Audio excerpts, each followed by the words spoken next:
Amigas y amigos, al iniciar este programa, el primero de este año 2016, quiero hacer un recordatorio muy especial en memoria del pintor Alirio Oramas. Alirio Oramas, Premio Nacional de Artes Plásticas 1951, insigne figura de la cultura nacional, quien fuese uno de los últimos representantes de la generación de los años 50, impulsora del arte moderno en Venezuela y en Latinoamérica, cuya obra forma parte del patrimonio de la Ciudad Universitaria de Caracas, declarada Patrimonio de la Humanidad por la UNESCO. Alirio Oramas, repito, fue un espíritu innovador y promotor en el ámbito de las artes y la cultura desde sus inicios como líder del Taller Libre de Arte, con una extensa carrera pictórica nacional e internacional, que lo llevó a representar a Venezuela en la Bienal de Venecia en 1962.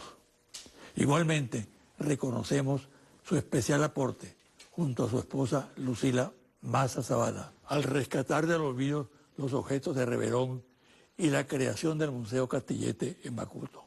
Las obras que hoy tenemos en nuestro estudio son El Cuadrado Mágico de Júpiter, obra inspirada en sus investigaciones numerológicas de los murales de la Ciudad Universitaria, técnica acrílico sobre tela y composición MADI número 3, que corresponde a su periodo abstracto geométrico de inspiración MADI, movimiento artístico latinoamericano de los años 50, técnica acrílico sobre tela y collage.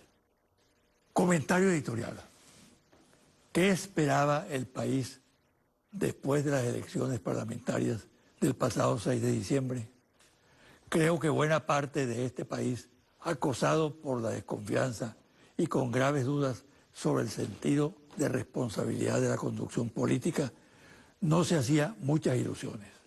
Sin embargo, dada la dimensión de la crisis nacional, aspiraba a que al menos se impusiera un mínimo de sensatez para cesar o atenuar los efectos perversos de la exacerbada diatriba proveniente del fenómeno de la polarización, que bajase el tono virulento del debate y se avanzara en la creación de un clima sin excluir la confrontación ideológica, permitiera, sin embargo, asumir en un ambiente distendido el análisis y búsqueda de las soluciones a los delicados problemas que nos afectan.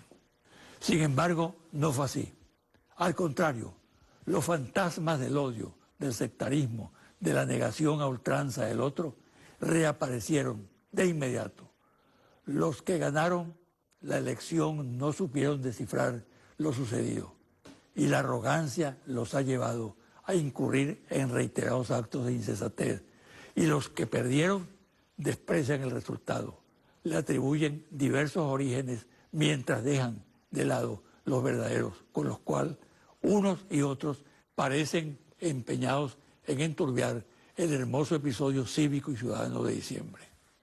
No pretendo pontificar acerca de lo que debió darse, en función de lo que los venezolanos reclaman, sin que se les oiga, porque en momentos de crisis agudas siempre lo más fácil es encerrarse en las visiones particulares de cada quien, en vez de abrirse al análisis desprejuiciado, ajustado a los hechos. Es así lo que la sociedad venezolana en su conjunto pide, que no es otra cosa que sindéresis, responsabilidad, atención a los problemas concretos y más urgentes, que es lo que se expresó con nitidez en el voto del 6 de diciembre. A pocas semanas del evento comicial, esto ha sido relegado a un segundo plano. Es decir, la escasez, la inflación, la inseguridad, mientras que a diario son objeto de particular consideración temas que reactivan el insulto y estimulan la ofensa con actitudes desproporcionadas, que no es lo que necesita en las actuales circunstancias. Por ejemplo, la fijación de un plazo de 6 meses para defenestrar al presidente Maduro, o el retiro de los retratos de Bolívar, Chávez y Maduro de la sede del Parlamento. Gesto ignominioso, despreciable desde todo punto de vista, pero fundamentalmente estúpido, absurdo, del mismo modo que del otro lado del espectro político partidista no terminan de aceptar el fracaso electoral del 6 de diciembre y las consecuencias que genera este hecho. Ante esta situación cabe persistir en la urgencia de mayor responsabilidad de parte de la dirigencia nacional, de vincular sus actuaciones a lo que la mayoría de la nación exige y rescatar mecanismos de diálogo. De lo contrario, estaremos marchando inexorablemente hacia nuevas y peligrosas aventuras. Pausa y al regreso converso con el periodista y analista político Eleazar Díaz Rangel. La política, siempre la política, y hoy más que nunca. El reciente episodio del posible choque de trenes entre el Tribunal Supremo y la Asamblea Nacional, aparentemente, al menos por ahora, lo resolvió la política. Y este es un dato muy importante de la actualidad venezolana. Me interesa de hablar acerca del tema de la política como elemento fundamental hoy en día en el país para entrar a resolver problemas fundamentalmente críticos como la economía, la seguridad, etc. Quiero analizarlo con un periodista muy destacado. Lamentablemente durante la campaña electoral no lo pude entrevistar y realmente tuve un vacío por su ausencia. Pero él estaba con quebrantos de salud que le impedían participar en este programa. Ahora lo traigo. Se trata de Eleazar Díaz Rangel, director del diario Últimas Noticias, brillante columnista y analista de temas muy variados, incluso el tema deportivo. Bienvenido, Eleazar. Bien, gracias por la invitación. Aquí a tu orden. Bueno, precisamente yo quería iniciar esta entrevista haciendo una especie de recuento sucinto de la campaña electoral. Pero es tan rápido el desarrollo de la política en Venezuela que se han suscitado acontecimientos de gran importancia, como el que señalaba anteriormente. El conflicto Tribunal Supremo, Asamblea Nacional. ¿Tu opinión al respecto? Bueno, yo creo que esta situación que estamos viviendo en estos días, donde el centro está en esa conflictividad entre estos dos poderes, creo que no tiene antecedentes en la historia contemporánea de Venezuela. Porque en situaciones más o menos parecidas, cuando muere Gómez en el 35, en el año 36, durante esos primeros meses hubo conflictos parecidos, insurgencias populares, grandes movilizaciones, mitines, creación de partidos, de sindicatos, etcétera, hasta una huelga general que la hubo a mediados del año, en junio. Nunca tuvieron las características de pugnacidad y de complejidad que tiene ahora. Y si repasamos rápidamente la historia contemporánea, algo parecido se ve en octubre del 45, cuando se instala la nueva Asamblea Nacional, y posteriormente en el año 58, cuando es derrocado a Pérez Jiménez.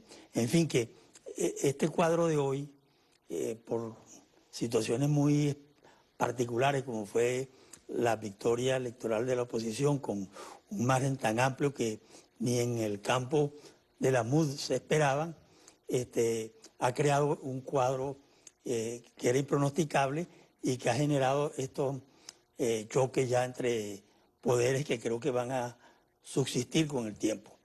De manera que creo que Venezuela entra en un nuevo periodo en el campo de la política y con dos fuerzas que se van a medir en un escenario natural para el debate como es la Asamblea Nacional, y evidentemente en otro escenario de calle, ¿no? De manera pues que Yo veo la complejidad y la singularidad de los hechos que se están produciendo ahora frente a todo lo que ha ocurrido en Venezuela en los años anteriores. Por supuesto, hasta el siglo pasado, ¿no? Cuando tú hablas del resultado electoral, esa desproporcionada diferencia entre la votación de la MUD y la votación del chavismo, ¿a qué atribuyes tú ese hecho? Yo inicialmente, durante ese año 14, yo expresé en varias oportunidades en mi columna el inevitable efecto que tendrían las colas, la escasez, los altos precios en todo el país. Después revisé un poco esa situación cuando hubo un simulacro y participaron más de 1 millón de gente del PSUV y pensé que se iba a producir un voto más consciente, no guiado por la necesidad y por la carestía que había en todo ese periodo. Pero hoy no tengo ninguna duda que el factor fundamental fue el descontento de millones de venezolanos en Caracas y en todas las ciudades por las colas, desabastecimiento, la escasez, los precios tan altos sin que el gobierno tuviese capacidad de frenarlo o de atenuarlo. Entonces yo creo que ahí estuvo la primera causa de estos tan desproporcionados resultados. ¿Tú no crees que el chavismo magnificó el concepto de maquinaria? Y eso incluso impidió ver con claridad que la tendencia del electorado se iba a inclinar por el problema social y económico. Sí, eso parece muy acertado por cuanto en varias oportunidades muchos de los más altos dirigentes del PSUV y en general del Polo Patriótico sostenían o hablaban del enorme poder organizativo que tenían ellos para enfrentar estas elecciones. Incluso creo que fue el propio Diosdado que comentaba cómo era ese control que tenían las organizaciones de base de ellos para las elecciones, que le garantizaban una altísima votación, cuando incluso eran momentos en que ya muchos partidarios del chavismo comenzaban a dudar de la victoria, aunque nunca en las proporciones en que se produjo.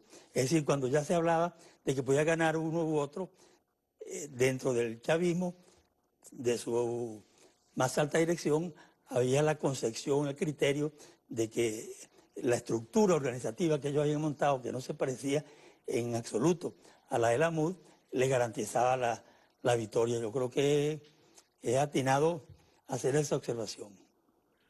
El factor sorpresa que se da en ese resultado electoral y que ahora se repite con motivo del enfrentamiento de dos poderes, el poder legislativo y el poder judicial. Yo creo que en el clima de la polarización, en ese ambiente de crispación que existe permanentemente y que quizás no llega en profundidad a lo que mucha gente piensa, ¿no?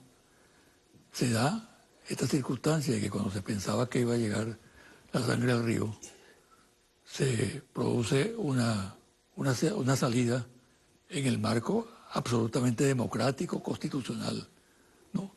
Que ha sorprendido a mucha gente, incluso a observadores extranjeros.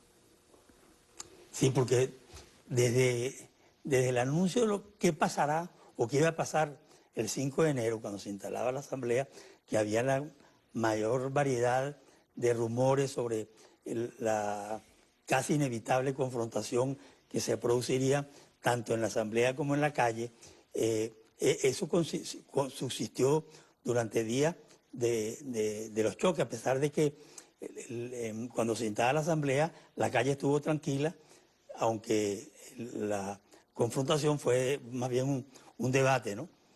Y que fue más tranquilo porque la mayoría no se atrevió a juramentar a los diputados electos cuestionados por el Tribunal Supremo, por su sala electoral. Pero al día siguiente sí lo hace, entonces reaparece la conflictividad con más fuerza en el seno de la Asamblea y de los partidos. Sin embargo, todavía la calle, a pesar de que eran evidentes las dos posiciones, nunca hubo conatos de violencia que se sepa, pues, por lo menos en toda el área metropolitana de Caracas, ¿no? Entonces, como los acontecimientos se desarrollan tan vertiginosa y yo diría hasta diabólicamente en esos días, bueno, viene la decisión de la sala electoral el 30 de diciembre, donde suspende o bueno, le quita prohíbe la juramentación de los 3 diputados de la MUD por el Estado Amazonas, por supuestos ilícitos electorales, particularmente en la compra y venta de votos, de acuerdo a como se ha venido demostrando recientemente en televisión, en algunos videos o algunos audios, ¿no? Entonces, todo esto creó una situación que parecía inevitable, una confrontación de desarrollo no imaginable. Y es cuando en la MUD se evidencian dos tendencias sobre cómo enfrentar la decisión del desacato.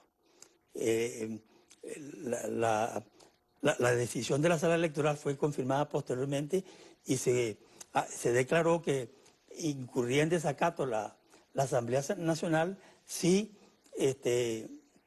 no revocaba o suspendía los juramentos de los 3 diputados. Entonces, cuando en la MUD suspenden una sesión, y eso lo trató el periodismo muy superficialmente, casi como críticas y teniendo la mayoría, como que, y la verdad es que era una situación interna muy aguda, donde habían, como se dice tradicionalmente, halcones y palomas, frente a qué hacer frente a la última sentencia de la sala electoral. Y entonces ahí comenzaron a surgir las luces y la mayoría se inclina por buscarle una salida a la crisis que se estaba confrontando. Y eso ocurría el miércoles, creo que fue, cuando hay un acercamiento el presidente de la Asamblea, Ramos Alu, con Aristóbulo, la propia Cilia Flores, en conversaciones con Zambrano, etcétera, y ahí se ve que ya hay un intento de encontrar una salida a través de las conversaciones políticas, y que fue lo que se produjo y al día siguiente.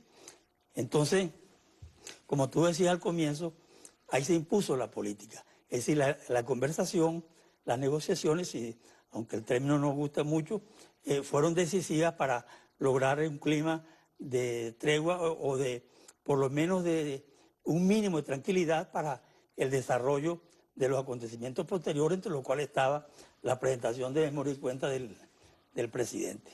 ¿Tú crees que puede percibir o puede persistir ese clima o es simplemente expresión del momento, de las circunstancias?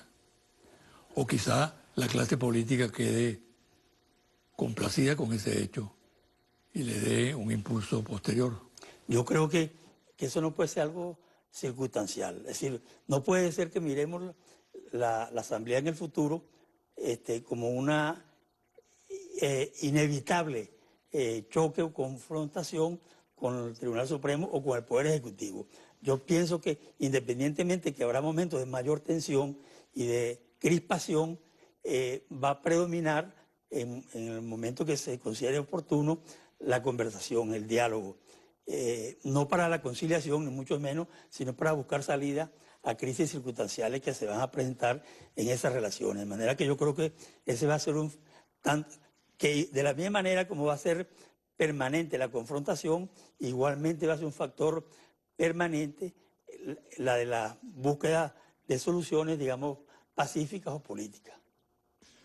Eleazar, vamos a hacer una pausa y al regreso quiero que hablemos un poco acerca de si las dos fuerzas fundamentales que compitieron electoralmente el 6 de diciembre están cumpliendo su cometido posteriormente. en esta nueva situación que se agrega en el país están a la altura de las circunstancias o por el contrario no lo están. Lo vamos a hablar al regresar de la pausa. Eleazar, ¿responde la situación postelectoral a las ilusiones que se forjaron los votantes del 6 de diciembre?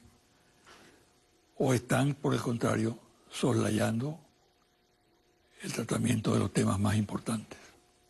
Sí, evidentemente la pregunta tiene la segunda respuesta. Yo creo que la inmensa mayoría de los venezolanos sigue esperando que la Asamblea Nacional ofrezca una contribución en su acción, sus decisiones, en favor de resolver sus problemas más inminentes, los cuales están los de la economía. Nosotros hicimos una encuesta en Últimas Noticias, que la publicamos a mediados de esta semana, que revelaba que el 59% de los consultados opinaba que debían resolver en primer lugar, me refiero a la Asamblea Nacional, o ayudar a resolver los problemas de la economía y de eliminar las colas. Y apenas un 19% decía que era la ley de amnistía o la de seguridad. Es decir, que yo creo que la inmensa mayoría de los que votaron, lo hicieron, de los que votaron por la oposición, lo hicieron en la confianza de que lo que no pudo resolver problemas en el último año, que se expresaba en la cola, lo iba a ayudar a resolver o contribuir a resolver la Asamblea Nacional. No ha sido así y todavía las perspectivas no asoman a una solución que atienda a esa demanda, exigencias, expectativas de la gente. Entonces, yo pienso que ahí debe haber entre confusión, frustración por lo que pasó el 6 de diciembre y por supuesto cada vez habrá más reclamos de que tanto el gobierno como la Asamblea Nacional se pongan de acuerdo, particularmente con el sector de la economía, para darle el impulso a la producción que no ha tenido y que será lo que puede permitir gradualmente ir resolviendo el problema económico y particularmente el problema de alimentación. En el país existe una tendencia, creo yo que mayoritaria, que incluso está presente en las fuerzas partidistas que participaron en el 6 de diciembre. Esa tendencia apunta hacia la convicción de que esos grandes temas, el económico, el social, el de la inseguridad, tienen que resolverse en el marco de la concertación. Es decir, si no hay concertación es muy difícil resolverlo, de o acuerdo, por lo menos abordarlo. Y eso señala claramente que la falla que hay en este momento en los factores que conducen la política es el poco interés que le ponen al diálogo, ¿no? Incluso hubo fuerzas políticas que para las elecciones del 6 de diciembre hicieron mucha campaña en nombre del diálogo, diálogo, prometieron concertar, prometieron unidad del país, pero rápidamente ese planteamiento ha pasado a un segundo o tercero o cuarto plano, ¿no? Es así. Tú como periodista que estás metido de lleno en la calle, recogiendo la opinión de los lectores y de muchos sectores del país, ¿qué percepción tienes? Bueno, que en efecto ha habido de parte del Ejecutivo Nacional y particularmente del presidente y de los ministros de la Economía anuncios de acercamiento a los sectores económicos, productivos. Sin embargo, este acercamiento no es con todos y en esto hay divergencias internas, porque mientras unos dicen hay que hablar con todos los empresarios, con todos los productores, incluso los pequeños y medianos productores, otra tendencia más radical y que pareciera excluir a los grandes productores. Y eso es fundamental, que todo el sector de la economía pueda ser concertado con los ministros correspondientes y particularmente con el presidente, para que se pueda realmente reemprender una política que existen y que la gente comience a percibir que hay una política que va a mediano y largo plazo a resolver sus problemas económicos, problemas de alimentación, etcétera. Pero eso todavía no se vislumbra. Está en esas relaciones del sector político gubernamental con el sector productivo, el sector empresarial, no se ve que haya habido una concertación ni que estén cerca de una concertación para enfrentar con decisión ese problema. Como tú lo afirmaste, pues es imposible la solución de los problemas de la economía y del aumento de la producción sin que haya un acuerdo global entre las dos partes. Ahora fíjate, César, yo observo que hay una simplificación suicida. Un sector dice, la solución está en la salida de Maduro de Miraflores. No precisan de qué manera, pero en todo caso es una opción inconstitucional, por decirlo menos. Y otro sector que dice, no, la solución es avasallar a la oposición, aplastarla. ¿No? Sí. También es una locura, ¿no? Claro, claro. Bueno, sobre todo Los un dos país. están en los extremos. Exacto. Bueno, ¿qué respuesta se le puede dar a razonamientos tan elementales e irracionales, por otra parte? Bueno, si quisiéramos mirar un poco lo ocurrido recientemente, donde precisamente en el momento en que estuvieron en las perspectivas que se asomaran las dos primeras soluciones, entre comillas, es decir, que eran las que iban a crear más bien más conflicto y menos solución, menos acuerdo, ya vimos ese ejemplo, que esa política fue derrotada. Y fue derrotada porque tanto las bases, no sé si las bases, pero la dirección de la MUD y su fracción parlamentaria, la mayoría, se dio cuenta que ese no podía ser el camino. Y de igual manera se veía en la fuerza del polo patriótico. Y de ahí es cuando se vino inesperadamente, sorpresivamente para el país y para muchos sectores observadores del exterior, que hubo un acercamiento que permitió resolver esa crisis circunstancial que estaba presentada. De manera que si eso lo trasladamos a la situación general, pues es la vía de la concertación, del diálogo, de las conversaciones, de los encuentros, sin que haya idea de conciliación ni de renuncia a principios, ni mucho menos, la que puede orientarnos hacia resolver el cuadro de la economía y que siga marchando la política con sus confrontaciones, tensiones y distensiones, que es lo que es previsible. Pero si no se dan pasos, yo no diría audaces, pero firmes hacia el sector empresarial para contribuir de manera decisiva al aumento de la producción, pues es imposible pensar que el gobierno con solamente su estructura gubernamental, con su estructura burocrática, con su ministerio, va a enfrentar y resolver ese problema. Hay otro tema muy importante en este momento, que es el tema militar. El tema militar ha entrado por la calle ancha en la política. Tanto el sector chavista como la MUD y la oposición están manejando ese tema.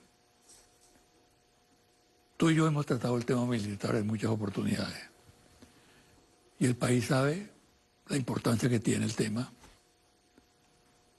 lo peligroso que es abordarlo si no hay definiciones claras, sobre todo marcando los límites. Y los límites son la Constitución y las leyes de la República. ¿Qué has observado tú al respecto? Bueno, lo primero que debíamos destacar fue el pronunciamiento de la Fuerza Armada, de la institución, como su reacción, su respuesta al acto de agravio del presidente de la Asamblea, Henry Ramos, cuando retira de las instalaciones de la Asamblea los retratos de Bolívar y de Chávez, e igualmente el del jefe de Estado. Esa reacción no se limitó a la calle, que la hubo inmediatamente. Ni siquiera en el seno de la MUD, donde hubo desacuerdos, discrepancias, aunque no muy conflictivos, pero hubo desacuerdo con esa conducta. Pero el pronunciamiento de la Fuerza Armada que leyó el ministro Padrino López en un acto especial, donde además estaba junto al alto mando y otros dirigentes militares, estaban los sectores de la podemos decir de la minoría de la Asamblea Nacional. Es decir, que había una conjunción de fuerzas militares y fuerzas civiles dirigenciales. Esa reacción debió hacer pensar a Ramos como el autor de ese hecho y al resto de los dirigentes o miembros de la MUD de cómo debían tratar temas que de alguna manera podían generar la indignación, el rechazo, la protesta de la institución armada. Porque esta institución armada, y esto ha sido uno de los hechos más extraordinarios del presidente Chávez, haber cambiado lo que era la Fuerza Armada venezolana hasta hace 10 o 14, 15 años a lo que es la Fuerza Armada hoy, independientemente que no hablemos de unanimidad. Pero la convicción que existe allí, la conciencia que existe no solo en los altos oficiales, sino en cuadros medios y en muchos de sus soldados, de la unidad cívico-militar, pero no entendida como la entendía, por ejemplo, Betancourt en el año 45, que decía que a los oficiales solo les faltaba usar una chaqueta o un paltó para confundirse con Acción Democrática, ¿no? Eso está escrito por ahí. Es decir, que hoy esa unidad, esa convergencia, Fuerza Armada y el pueblo, tiene una raíz y una profundidad que nunca tuvo en ningún momento. Y repito, todo esto fue una obra fundamentalmente del presidente Chávez, que logró pacientemente, con mucha tenacidad, con el conocimiento que él tiene o que tenía de la institución, de su oficialidad, ir cambiando gradualmente esa conducta de ellos frente a la Constitución, de ellos frente a la sociedad, frente al pueblo, y la necesidad de actuar siempre cuando se habla del problema de defensa como un problema de todo el país. De manera que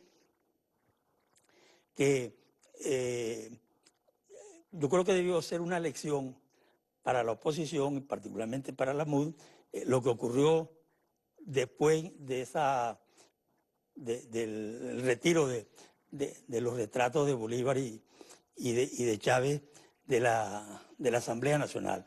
Debió ser una lección porque debieron examinar, analizar qué significado tenía esa reacción tan inmediata para expresar la indignación de la institución armada.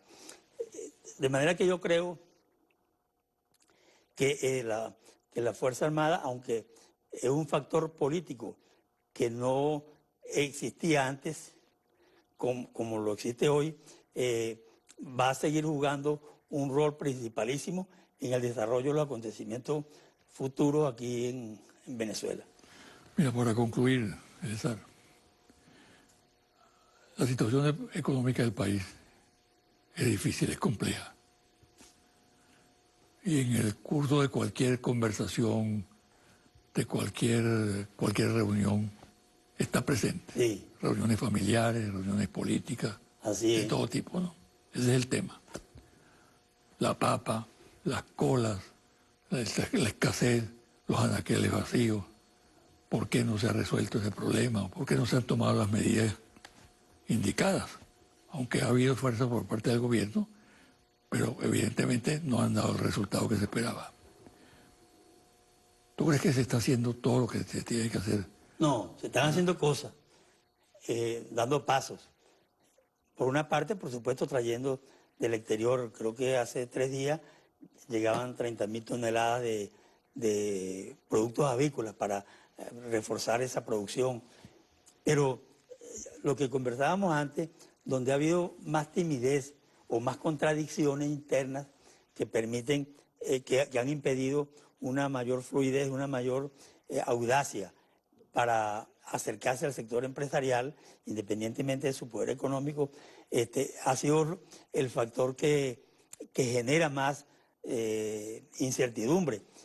Siempre se ha repetido que la confianza es un factor fundamental para el desarrollo de la economía y ahorita, por supuesto, no termina de desarrollarse porque no hay una política. El ministro Luis Salas pues, no ha definido con claridad y proyección hacia el resto del año lo que va a ser su política económica. Se ha hablado incluso de un nuevo modelo económico, pero que no se ha explicado qué significa un nuevo modelo, porque los sectores empresariales, incluso los más reaccionarios, han estado reclamando un cambio de modelo. Supongo que a eso no es que se refirió el presidente Maduro hace 4 días cuando habló de un nuevo modelo económico. De manera que ahí, en esas incertidumbres, en esas seguramente contradicciones o divergencias que parecieran haber en el seno de los sectores que pueden conducir la economía desde el lado gubernamental, está la explicación en la falta de acuerdo, de concertación con los sectores empresariales. Bueno, muchísimas gracias, pues. Bueno, vamos a ver cómo salimos este año. Me complace tu total recuperación. Gracias, gracias. Y sigue adelante. Una pausa y al regresar, los confidenciales.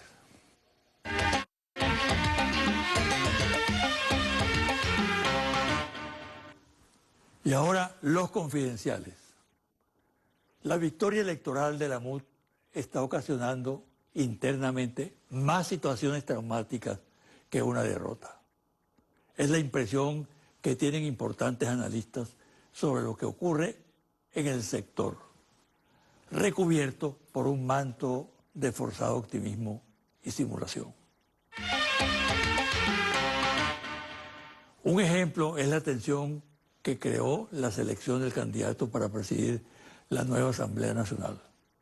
Todo indicaba que la designación recaería en el secretario general de Primero Justicia, Julio Borges, no solo por ser el dirigente del partido que obtuvo la mayor votación en el campo de la oposición, sino porque su imagen lucía como menos comprometida con un pasado cuarto republicano, que durante la campaña electoral la dirección del movimiento trató de ocultar. Por tal motivo, en los integrantes de la Asamblea de Parlamentarios de la MUD, que escogió a Henry Ramos Ayub para optar el cargo, causó sorpresa la derrota del líder de Primero Justicia y el triunfo del dirigente de Acción Democrática, hecho que fue atribuido a una maniobra de última hora de acuerdo a informaciones provenientes de medios políticos. Omar Barbosa, alto dirigente de Un Nuevo Tiempo, había comprometido con Borges el apoyo de su partido, pero a última hora Enrique Márquez, de otro sector de este partido, optó por respaldar a Ramos Ayub. Consumada la elección, algunas actitudes de Ramos Ayub como presidente de la Asamblea Nacional son invocadas como demostración del error de la escogencia. El anuncio, por ejemplo, de un plazo de 6 meses para cambiar el gobierno como resultado de una acción emprendida desde el Poder Legislativo. Planteamiento considerado como imprudente e inconsulto, más el retiro abrupto de los retratos de Bolívar, Chávez y Maduro de la sede del Parlamento. Son cuestionados estos factores por la oposición y por amplios sectores del país. Otro tema que en la oposición, según parece, tiende a imponerse es el de una peligrosa política de halago y manipulación del sector militar. Del ataque virulento a la institución castrense se ha pasado a una actitud diferente. Hay un viraje en el discurso oficial de la MUD caracterizado por el empleo de conceptos orientados a tender puentes hacia los uniformados y a modificar la crítica que anteriormente se le formulaba.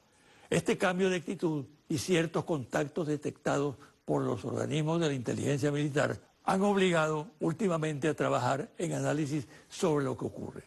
Lo que subyace en esta nueva posición a los fines de determinar si se trata de la elaboración de una política de revisión y reajuste de la relación en el marco democrático y constitucional de ese sector político y la Fuerza Armada Nacional Bolivariana, o si se está en preparación de una operación de carácter subversivo, hábilmente enmascarada. Confidencial al cierre. Sala situacional de Interlaces, análisis 6 de diciembre. Número 1.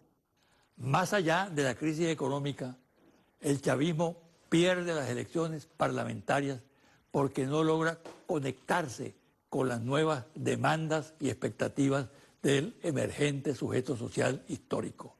El país no es el mismo de hace 15 años atrás. Las banderas y reclamos de entonces son hoy conquistas y derechos. Han surgido nuevas demandas y expectativas. Número 2. También han aparecido nuevos códigos y símbolos. No es suficiente enarbolar el pasado. La clave está en el futuro y en un discurso esperanzador. No sirven las viejas respuestas para las nuevas preguntas. Es un error creer que los programas sociales pueden convertirse automáticamente en votos sin tomar en cuenta los cambios simbólicos y sociales que han ocurrido. Ahora, después de un periodo de batallas y avances, la gente quiere orden, estabilidad y consensos, resultados y soluciones. Número 3. Como consecuencia de la crisis económica, la caída del bienestar material y el estancamiento del ascenso social, los moderados de cada bando político se mueven hacia una síntesis, donde comparten la visión de un modelo de economía mixta, la promoción de la iniciativa privada productiva, la presencia de un Estado vigoroso, el reimpulso de los programas sociales, orden y eficiencia, solidaridad y justicia. Número 4. Ha surgido un nuevo sujeto social histórico y es el nuevo corazón de la sociedad con el que es posible forjar un nuevo bloque histórico. Para ello es necesario reimpulsar el modelo de protección social, colocando ahora el foco en un modelo económico productivo. Actualizar el proyecto bolivariano y renovar el discurso construyendo nuevas alianzas y consensos. Hasta aquí el programa de hoy.